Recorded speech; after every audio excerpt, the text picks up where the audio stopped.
speaker for this morning is, again, Professor Tony Srangers.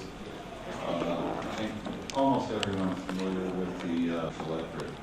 There's, I think, a lot less common knowledge that there were similar attempts in Japan during the war. And Tony will be discussing the Japanese synthetic fuel industry now.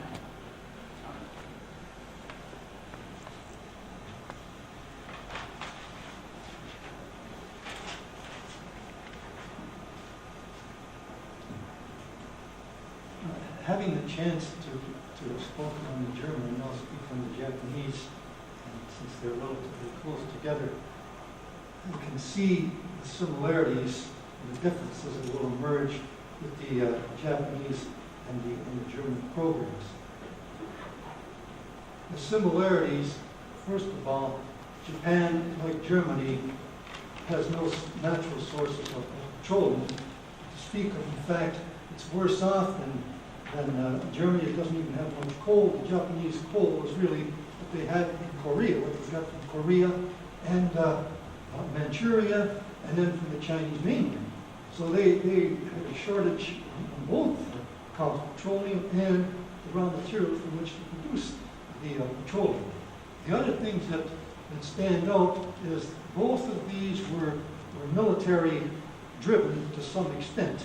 Now, it's true that the synthetic fuel industry in Germany started before the militaristic period, but in Japan it did also, but very, very limited, very small scale. It's really the Japanese Navy that takes the lead in trying to produce liquid fuels for their ships, because the conversion from coal to oil had taken place just before World War I. The British Navy around 1906. The American Navy around 1909, 1910, they were shifting from coal over to oil. The Japanese wanted to do the same thing, but they didn't have any oil. And one of the ways to do this was to produce it through synthetics. So that was a big driving factor there. And then what else we notice is that my question about the Russian plant, well, with the Japanese, plants were German plants. They got the licenses from Hurricane and proceeded to construct plants that were duplicates, replicas of the German plants. So those things stand out. The big difference is that we generally consider the German program technologically successful. Economically, it might be a different story. Technologically, it was Fischer-Tropsch liquefaction were reasonably technologically successful. When we go to Japan, that doesn't happen. And there are differing opinions on this, but so far I'm about the only one who's written in English on the Japanese synthetic fuel industry. So what I get to say is about the only English language version out there. And my interpretation is this: that the Japanese did excellent laboratory, small-scale, bench-scale work. They went to the pilot plant stage, and they spent a number of years in the pilot plant stage, but the problems that emerged at the pilot plant level, they never solved before they went to the commercial sized plants. And part of that was the war. They had to do something about liquid fuel, so they couldn't afford to wait until the pilot plant difficulties were eliminated, or at least relieved to some extent. So the point of this paper is that the Japanese failure, the Japanese synthetic fuel industry was a technological failure, and the reason is that they never made the transition. They never made the transition from laboratory over to commercial scale development. And so, it's a good lesson. You might say, well, all right, if you do excellent laboratory work, success is just around the corner. Well, here's a case where it wasn't just around the corner. They never did do it. And of course, after the war, as we know, synthetic fuels disappeared from everywhere, not only Japan, but Europe, the United States. What Bert was talking about with Bureau of Mines, the plants there, the demonstration plants were over and done with 54, 55, and then there's that period until 73, 74, where, as far as I know, there wasn't much going on commercial scale anyway, and then even then it was up and down. Oh, okay. How could I forget? There was one. No, I guess I should leave now. All right, anyway, this quote that I found also is very illustrative of the times. And this is taken from the technical oil mission to Japan. In Europe was the TOM that went there, along with some other groups. But in Japan, it was the U.S. Naval technical mission to Japan, collected information and made the reports available. And here's what they said. This is 1945. It has been concluded by some investigators that the research and scientific ability of the Japanese is mediocre. This is believed to be a fallacy. It is rather concluded on the basis of research discussed herein that their progress has been conspicuous, that within the next few decades, Japan may well become one of the foremost technical nations of the world. This is written in 1945. I'm sure everybody remembers after the war, anytime you bought Japanese goods, they were considered cheap. Right? Now that has changed considerably. So to start with the paper then, in the Depression years of the 1930s, when economic problems threatened Japan's well-being, the Japanese government adopted a policy of autarky. Being a country with limited natural resources, the Japanese intended to achieve economic independence and self-sufficiency in natural resources through territorial expansion. But as Japan's military forces began their drive out of Manchuria and into China's major cities and then into Southeast Asia, the need for additional petroleum to fuel the expansion became increasingly evident.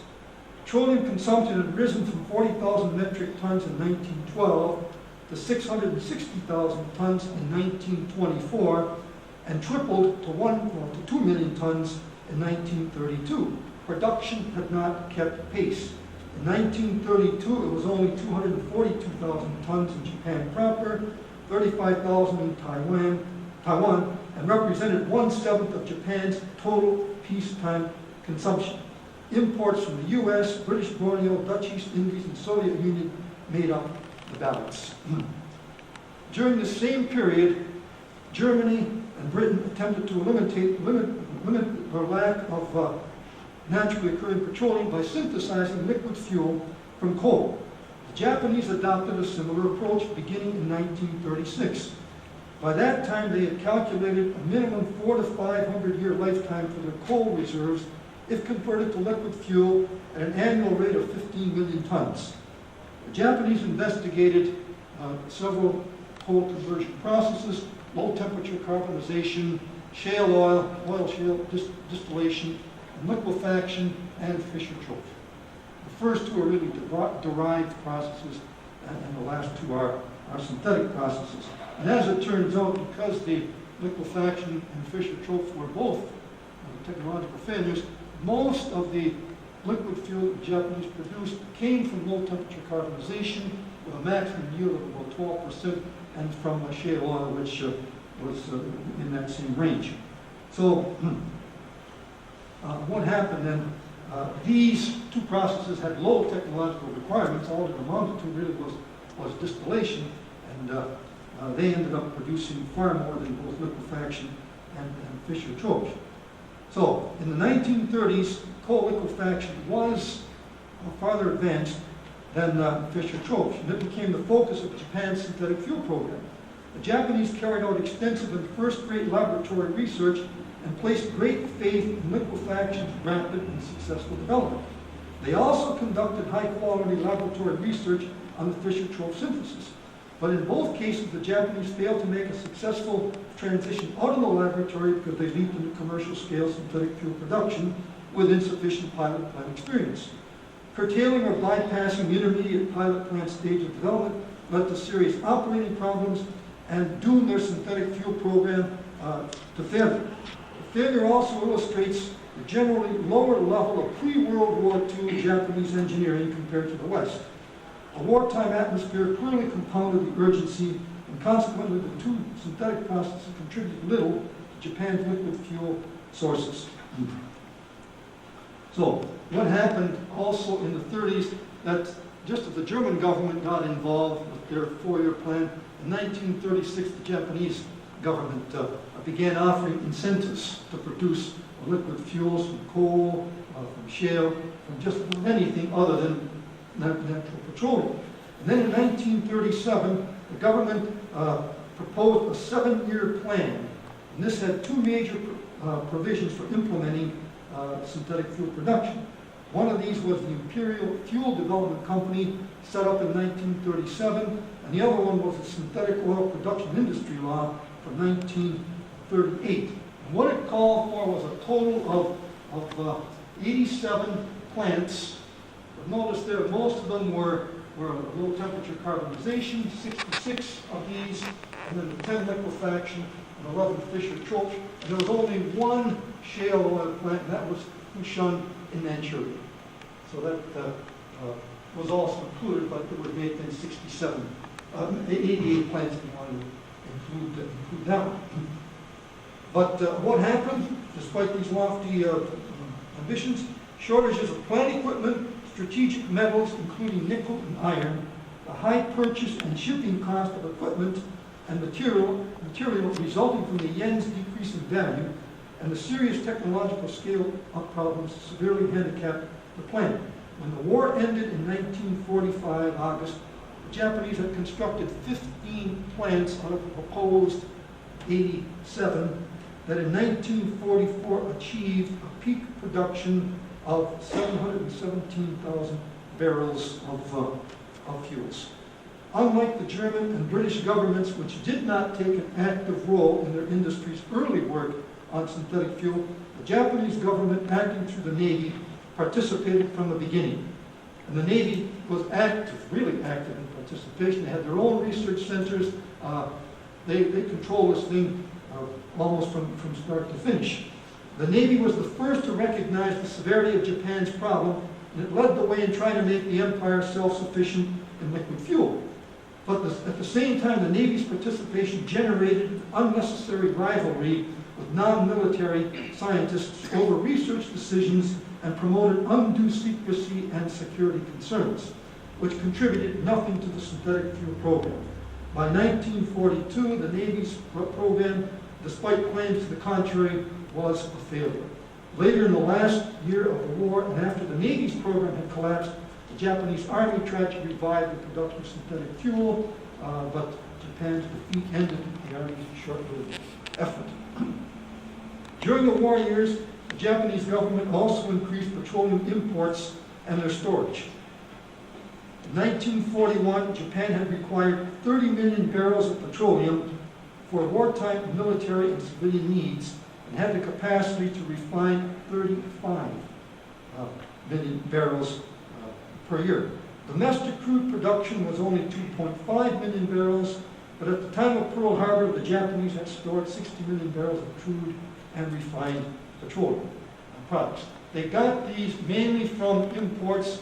The United States was still supplying Japan with crude oil prior to the embargo, and they were from Borneo, Sumatra, Dutch East Indies, and that's how they were meeting their supply. But what happened by mid-1943, this is all cut out. The American submarine efforts over were very successful in sinking Japanese ships, so nothing really was coming in.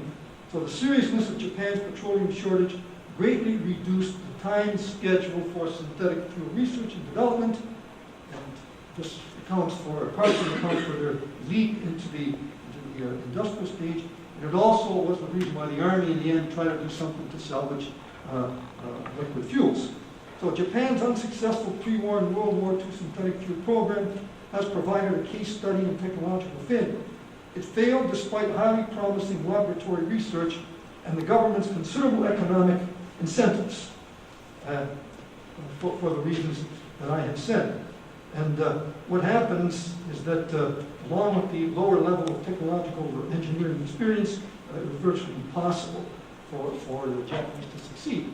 Now, to reinforce the argument that I made that it was this leap from laboratory to a pilot plant, to industrial, it turns out that back in the 19th century, after the Japanese restored their monarchy, the Meiji Restoration, as it's called, they started to industrialize. And one of the industries that they wanted to industrialize was the soda ash industry.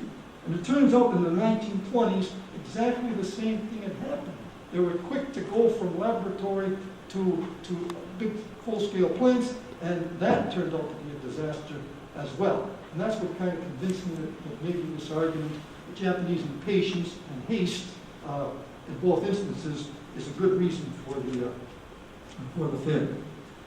So, what I want to do now is talk a little bit on the early work with the Fischer-Tropsch developments and liquefaction briefly at the same time. So in 1925, that's when they began work on hydrogenation at the Imperial Fuel Research Institute.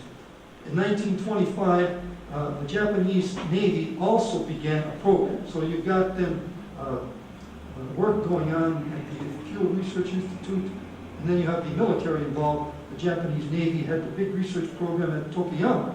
In 1928, South Manchuria Railroad, which is largely government-owned, also initiated the coal liquefaction program, this time in Manchuria. The Japanese were already in Manchuria. They had not conquered Manchuria at this time, but they had agreements to work out there. So you've got then the liquefaction program underway in the 20s. You have both civilian and government and semi-government programs underway. With the Fischer-Tropsch, we know of Franz Fischer, Hans Tropsch, 1926. They had made significant progress. The following year, the Japanese will start.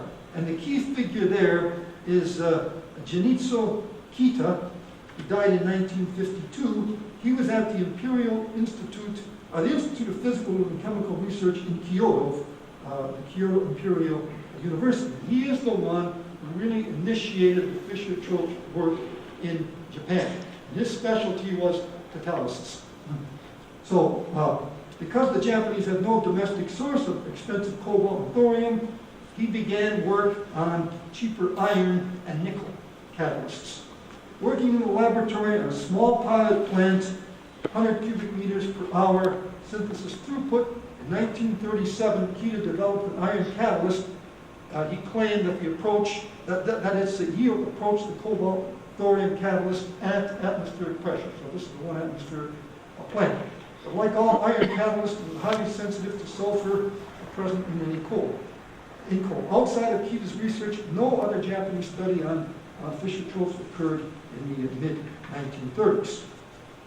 Now, it's at this time that the government actively gets involved. So I just want to mention a little bit about the 7-year plan and what it called for.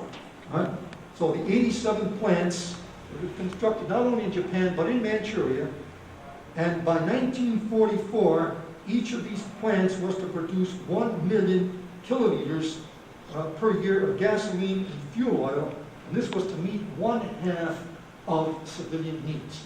So they figured that 1 million kiloliters from these plants would meet 1/2 of the civilian demands. Of the 87 proposed, 10 were the high pressure, 11 were the smaller Fischer-Tropsch. The liquefaction plants, each one was supposed to produce, I said 1944, 1 million kiloliters of gasoline, but each hydrogenation plant was supposed to produce 100,000 kiloliters per plant, and the Fischer-Tropsch plants were totally to produce 500,000 kiloliters. So they were the smaller of the two. So this is the lofty projection, and then in 1937 was this the Imperial Fuel Development Company law, and this thing underwent revisions several times, 1940, 41, 42, but this Imperial Fuel Development Company law, what it said essentially was this: it's going to transact all the business that promotes synthetic oil production. And it had a certain capitalization there, and it shall finance all the synthetic oil enterprises, and it may also manufacture as well as manage. So it was the official agency that dealt with synthetic fuels in Japan, and this was a government-controlled entity. So very much as in Germany, you had the government involved, it was a much tighter control situation in Japan. And since it was a government entity, it paid no corporation or business taxes. And the last provision of 1942, they changed the terms. Initially, they were going to subsidize production, and then what happened in the end, they decided that it would be a fixed price. They would pay for the price, whatever it took to produce this, and then offer a small incentive on top of that, which is very similar to what the Germans were doing. So the parallels between the German and Japanese programs are quite evident, except it's fair to say that there's a much tighter control on the synthetic fuel industry in Japan than there was in Germany.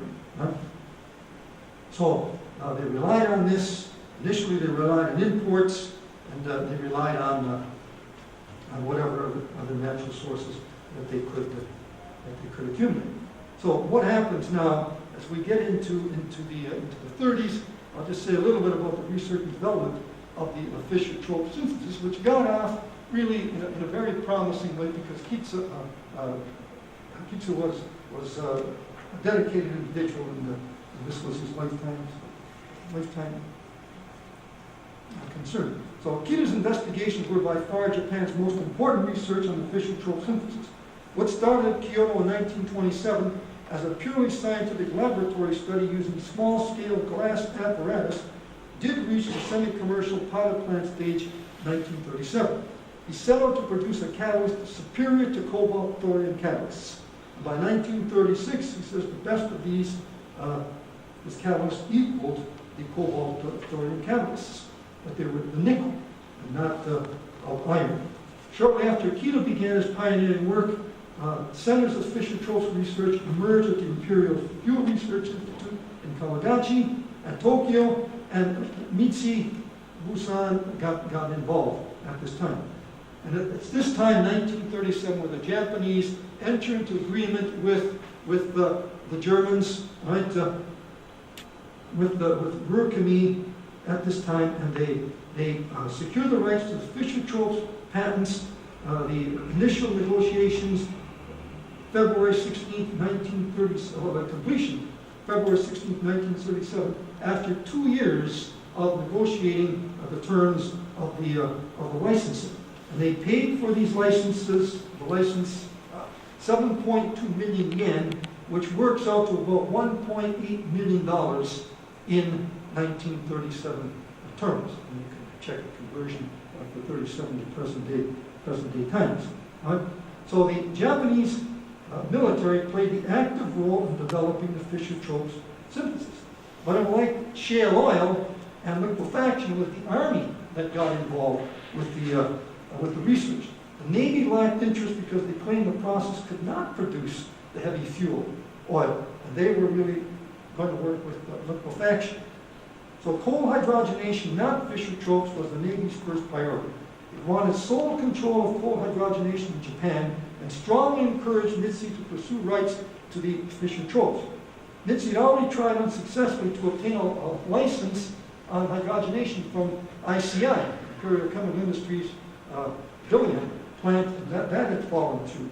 Mitsui also was in trouble because the government had accused it and found it guilty of excessive profit-taking and for not following Japan's national policy of developing heavy industry.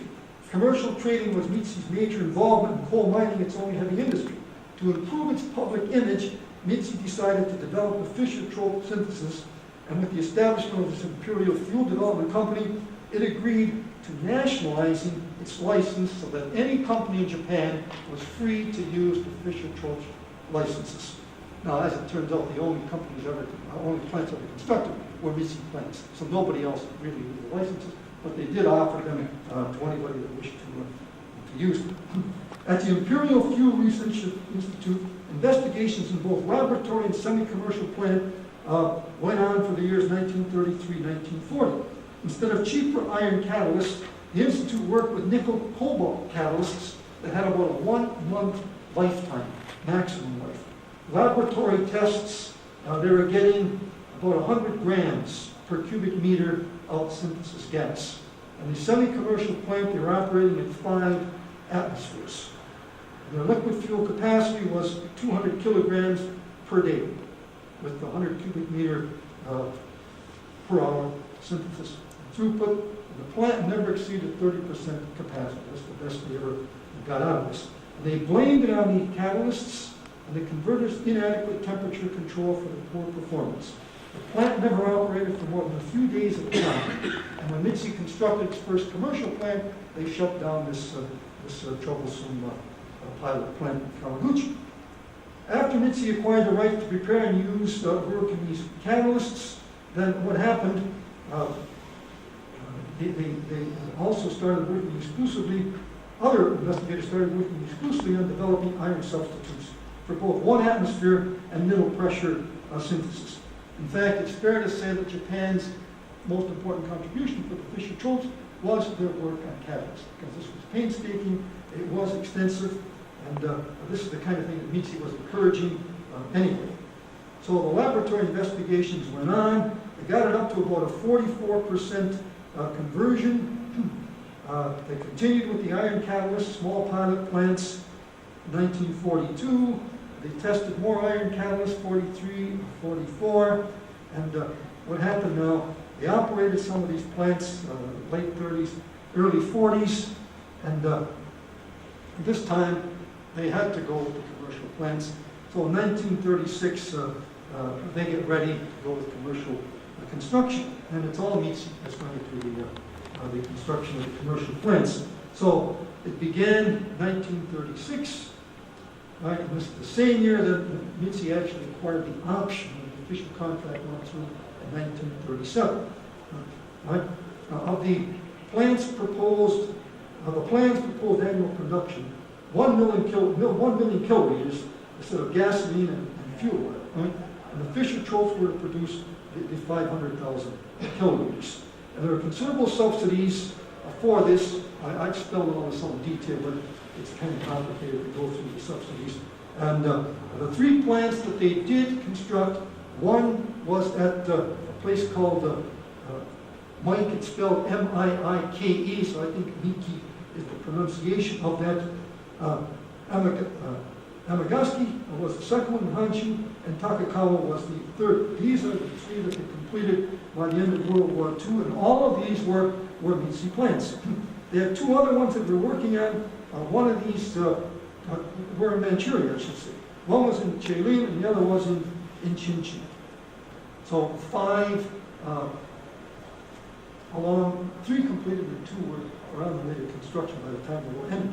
The 3 completed plants produced good quality liquid fuel, but production never approached capacity, the best being this Miki plant, which had a nearly 50% output in 1943. But the same problems, synthesis gas shortages, low catalytic activity, and leaks in the converter's cooling water tubes, making temperature control difficult, remained major problems. Mitzi's engineers failed to eliminate at the pilot's plant stage, and when it went to the commercial stage, exactly the same thing, the same problems. Production costs were high. I didn't convert this over to dollars, but just so you can see, the official retail price of gas oil was 152 to 177 yen per kiloliter, right? And it cost them 320 to 340 kiloliters to produce. So it cost them twice as much as what the market price was. The first plant then was this Miki plant. It cost 12 million yen, and the yen at that time was worth 26 cents. So if you take roughly 1/4 of the 12 million, that would be 3 million. That's what this plant cost. And it started construction in 1936. Production began in 1940. And this is one of the plants that the U.S. Naval Technical Mission to Japan actually did visit, so they have a first-hand view of this thing. It was a 1-atmosphere plant, used a standard cobalt thorium catalyst, and the gas mixture was 2 hydrogen to 1 carbon monoxide. They prepared this from coke oven gas. They used Koppers water gas producers, which were quite large, 100 tons of coke daily, right? And they had a reforming Koppers unit. and so on. They had 56 of the 1 atmosphere rural community type converters, and they used pressure, in which pressurized cooling water circulated through the horizontal tubes. Each converter had 4.5 tons of catalyst packed in the spaces between the tubes and the sheets, and the throughput was 1,000 cubic meters per hour. And the actual yields were actually much lower than that. It was a 2-stage operation, and total production capacity was 30,000 tons per year. But the peak production in 1943 was 14,000 tons. So it came to about 50% of what they were trying to do. And this was, the gasoline, when they tested it, was 40 octane gasoline. The diesel oil was 90 cetane diesel oil, as well as propane, butanes, and paraffin waxes. Failure to meet production capacity resulted from the usual temperature control, the Japanese catalysts, and from using coals that gave insufficient synthesis gas because of their low melting point ash and high sulfur content. Nevertheless, this was the most successful of the Japanese plants. The other two were about, the one was about the same size, 12 million yen. Also, 1 atmosphere plant. Maximum production figures were embarrassingly low, 200 kiloliters and 130 kiloliters per year. That's the most they got out of this thing. So,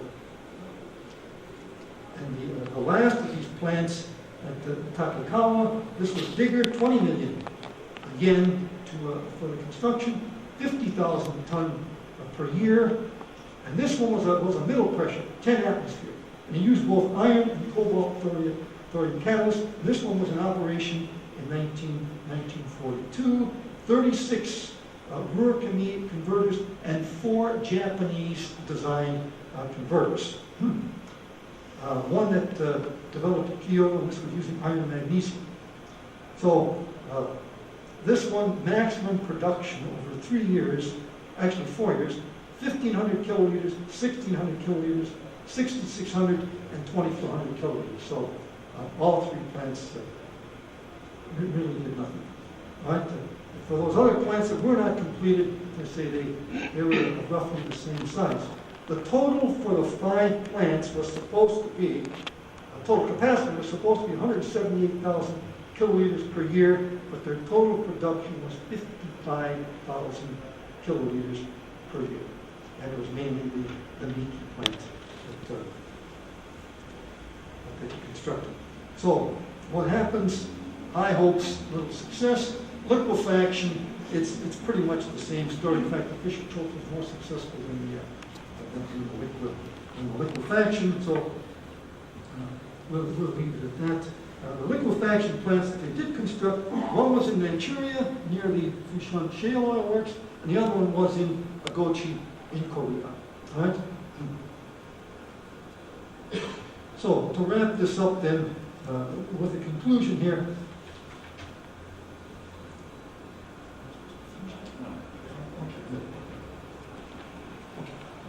at the time IG entered into negotiations with the Japanese Army, Germany had practically 20 years' experience in the industrial production of synthetic liquid fuel. 12 coal hydrogenation and 9 Fischer-Tropsch plants were converting coal and coal tar into liquid fuel lubricants. Japan, too, had considerable experience in synthetic liquid fuel production.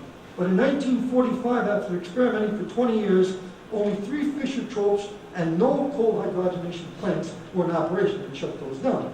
Unlike the German plants, they had no effect on the outcome of World War II.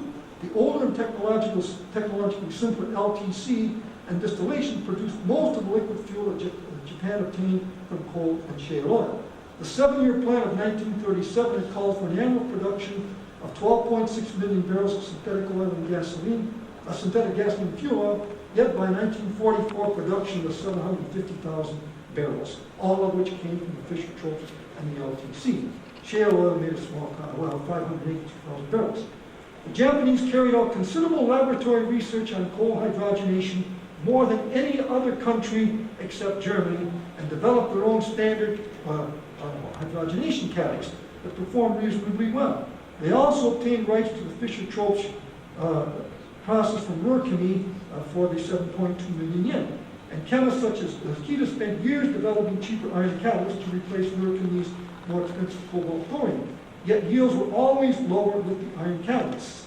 In their rush to synthesize liquid fuel from coal, the Japanese leaped into industrial scale production without the pilot plant experience, and neither hydrogenation nor Fischer-Tropsch was particularly productive. The greatest success came with the LTC. The Japanese synthetic fuel experience therefore requires historians of science and technology, and scientists, I should say, to examine why some scientific ideas, technologies, or inventions succeed while others fail. Is it the invention's intrinsic quality or social economic events that determine success or failure? For the synthetic fuel industry, both answers are correct. In Germany, coal hydrogenation was a technological success 6 years before the Nazi government rose to power in 1933 and proceeded to subsidize large-scale development. Commercialization may not have occurred otherwise. ICI, the British, their technologically successful coal hydrogenation process received similar economic incentives from the British government in the 1930s. The Fischer-Tropsch synthesis, though not as advanced as coal hydrogenation in Germany and non-existent in Britain, was nevertheless a technological success but an economic failure. The U.S. Bureau of Mines' post-World War II synthetic fuel program succeeded technologically, but because of unfavorable economics and the abundance of cheap petroleum, neither coal hydrogenation nor Fischer-Tropsch achieved commercialization in the United States. In Japan, the opposite happened. The Japanese government provided every possible economic and social incentive in the 1930s and 1940s. Japanese investigators understood the science of synthesizing liquid fuel from coal and tar and carried out a successful laboratory research program. Technologically, the production of synthetic fuel was a failure because the impatient Japanese once again tried to make that leap. The pre-World War II embargoes and the war clearly compounded Japan's urgency. In addition, the Navy's interference at the two coal hydrogenation plants interfered with synthetic fuel production. But the leap was too much for the Japanese to overcome.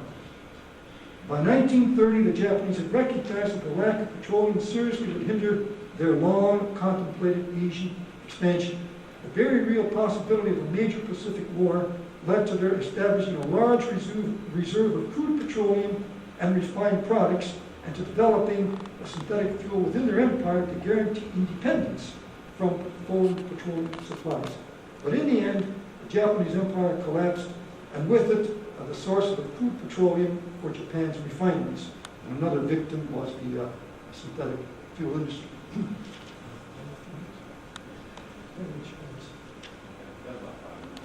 I had some transparencies from the first talk, since there were a few minutes. Well, I should say more. So, yeah, let me show a picture. In case some of you don't know what Franz Fischer looked like, there he is, kind of a stern-looking individual. But if we go to the next one, well, Tropsch, okay, he's well-known coal worker. We go to Bergius, who's coming up pretty soon. There's Hitchler, who's the man behind the middle pressure synthesis. I guess Bergius is, well, we can go through. Here's Bergius, the founder of the coal liquefaction process. And I like this one because of the pose. I mean, you think of a movie star posing with that cigar. You know, the cufflinks, it's just not an ordinary brown shirt. The reason for this is the entirely different approach, Bergius and Fischer. Bergius was not only a good scientist, but also a good promoter. He moved in the right circles. He divorced his first wife, who was Jewish, before Hitler, right? And married a very glamorous, she happened to be a blonde, for a second wife. There's a picture of his home coming up here. There's his home, which I saw when I went to Heidelberg. It's now part of the university there. I mean, this is a fantastic place. I think it had an indoor swimming pool, about 3 stories.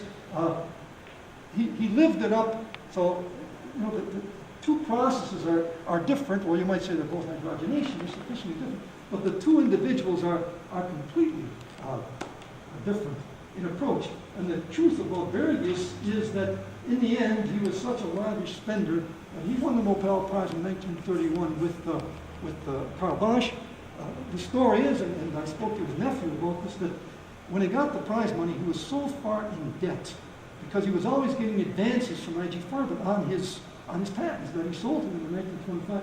That the story is that the creditors were lined up at the doors when he came back from receiving the Nobel Prize in 1931. They wanted their payoff. So, let's say he was a good man, but the good life got him. In the end, he went to Argentina and sort of worked as a consultant. If you want to back up, Steve, there's the Kaiser Wilhelm. Okay, there's the Kaiser, the inauguration of the dedication in 1913. And some of these other pictures are of the Kaiser Wilhelm Institutes. Now all of these are in Berlin. The only one that was outside of Berlin was the Institute for Coal Research in Mulheim. So there's 1913. There's another one, 1912, the physical chemistry. And these last two, well, okay, there's Emil Fischer, who was the driving force behind this whole thing. And there's the Bond Institute in 1942, and here's the reconstruction of it, 1953. Next one's, there it is again. Okay, well, there's a converter, which I think you all know. That's the atmospheric pressure converter. And there's some of those other reactors. Artificial choke. And this is the list of the plants, the 9 plants, which seems kind of small to read, but there you can see what the figures were. The other ones are there's production from the 12 hydrogenation plants, laying out the conditions. And there's the total for both hydrogenation and Fischer-Tropsch, as well as the other sources there. So you can see, I mean, today the United States uses about 18 million barrels a day. And the total synthetic fuel industry, I think, produced 129 barrels for the duration of the war. So 18 to 129, it's like, well, not many days production there. Okay, now these are some of the bomb plants, and these are mainly hydrogenation plants. And there you can see the American soldiers there. And these are large pictures that we have in the collection at A&M. They're glossies, which I have to scan here. But there's no identification on them. It doesn't say where these plants are. It doesn't say anything. So that record is lost. And at my university, Ray Anthony does a lot of work in synthetic fuels. And I called him one day if he could identify what was going on here. And he was convinced that these are liquefaction plants, but it's about all we can really say. So there are a couple more of these liquefaction plants. There's probably a reactor. There's another. Thanks. All right.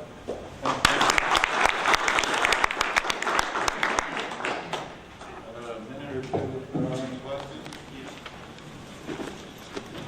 Why do you think the Japanese simply didn't copy the German plants that they licensed because they knew those would work?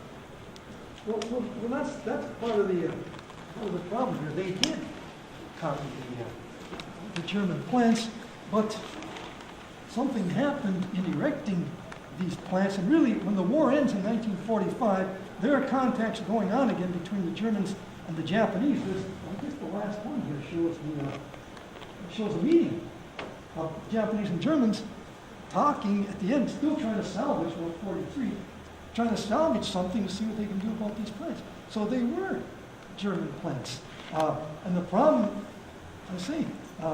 you mean the big plants? Yeah. Well, they did, but the problem had to have been in the actual construction of these, plus the inexperience of that scale up. They had never done it, and for some reason it was a little too much. The coals probably weren't that much of a factor, I don't think. So everything has to be the lack of experience, which I think is a key factor in the jumping. And there were Germans over there helping to some extent, but it was a long trip from Germany to Japan. They had to go by submarine if they wanted to get there, and sometimes they didn't bother. So there was no chance for frequent consultation, even though they had the contracts and patents, it still was some of the Japanese effort. Yes? Based on the cost of producing, you seem to between German and Japanese. I did the conversion based on the number, 40 cents per gallon in German cost versus 320 to 340 yen per cubic meter. They are about the same. Wait, Conversion is correct. wait, I didn't hear the last part there. Oh, the cost of Japanese, Yeah. you mentioned is 320 to 340 yen per cubic meter. Yeah, Cubic meter, right? yeah. And 40 cents per gallon for German cost. They are about equivalent, About equal. the cost of the producer. Yeah. Except the Japanese couldn't get the plants going long enough to produce enough at any cost. Whatever they produce is about the same cost. Yeah, yeah, yeah. Yeah. But too little. I should get you to do all those conversions. Tony, we have a question. Question here, did you have, when you did your surveys, did you find any documentation about the type of hollow products that they made out of either the fisher drops or the alcoholic confection plants? Other than the Japanese? Yes. Other than the gasoline and the diesels, the oxygenates and the, what else? There are other things in there. It's been a while since I looked at these naval technical reels. So off the top of my head, I can't say, but there is other information. I just focused on the fuel, essentially. But there are other products, and we have there's several of these naval technical reports. And did they do any upgrade with that into, say, detergents or anything else? No, as far as I know, They did go back into fuel, major, and lubricants? some, but fuel, Some. everything. Fuel. Needed hyper patrol. Okay, thank you, Tony.